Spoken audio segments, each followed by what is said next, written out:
सुप्रभात बच्चों, आज हम पढ़ेंगे हिंदी व्याकरण का पाठ 9 क्रिया। क्रिया का अर्थ होता है किसी काम को करना या किसी काम का होना। जैसे माँ सब्जी खरीद रही हैं, सब्जी वाला सब्जी तौल रहा है, गुब्बारे वाला गुब्बारा बेच रहा है, एक लड़का आइसक्रीम खा रहा है, लड़की फूल बेचने वाली के पास खड़ी है। तो जो भी ये काम है, जो भी ये गुलाबी रंग में लिखे गए अक्षर हैं, जैसे खरीद रही है, तौल रहा है, बेच रहा है, तो ये सब क्या है? ये सब क्रिया है। जिस शब्द से किसी काम का करना या होना पाया जाए उसे क्रिया कहते हैं।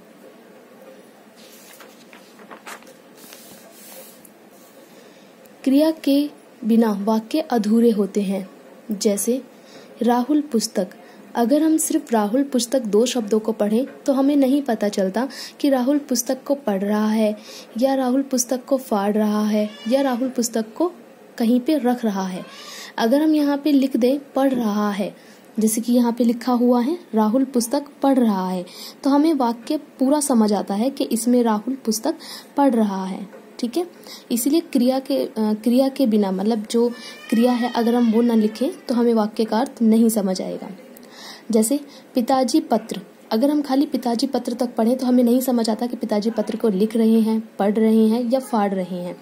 अगर हम यहाँ लिख देते हैं कि पिताजी पत्र लिख रहे हैं तो अर्थ हमें समझ में आता है कि पिताजी पत्र को लिख रहे हैं। ठीक है,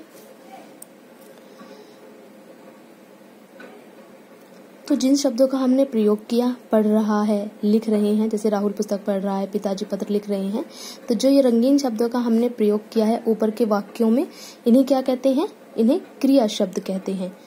वाक्यों को अर्थ प्रदान कर रहे हैं। ये क्या कर रहे हैं? ये वाक्यों को अर्थ प्रदान कर रहे हैं। इनसे काम का करना पता चलता है, इनसे काम का करना पता चलता है। आगे देखते हैं। कुछ काम होते हैं और कुछ काम किए जाते हैं। कुछ काम ऐसे होते हैं जो अपने आप होते हैं और कुछ काम ऐसे होते हैं जो किसी के द्वारा किए जाते हैं। जो काम अपने आप होते हैं वो कौन से हैं? जैसे सूरज निकल रहा है, अब सूरज अपने आप निकलता है, उसे कोई निकालता तो नहीं है। हवा चल रही है, हवा अपने आप चलती है, उसे कोई चलाता नहीं है। पानी बह रहा है, पानी अपने आप बहता है, उसे कोई बहाता नहीं है।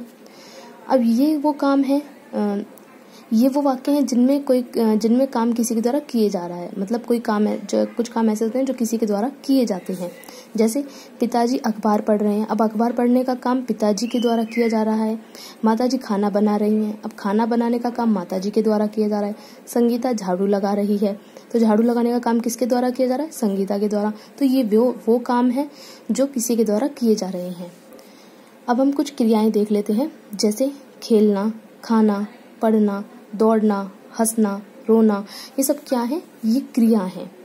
ठीक है, अब हम जानते हैं कर्ता के बारे में। कर्ता हम कहते हैं जो काम को करता है, जिसके द्वारा काम किया जाता है, उसे हम कर्ता कहते हैं। यहाँ पे लिखा है जो काम करता है उसे कर्ता कहते हैं। जैसे बंदर नाच रहा है, अब नाचने का काम कौन कर रहा है? बंदर।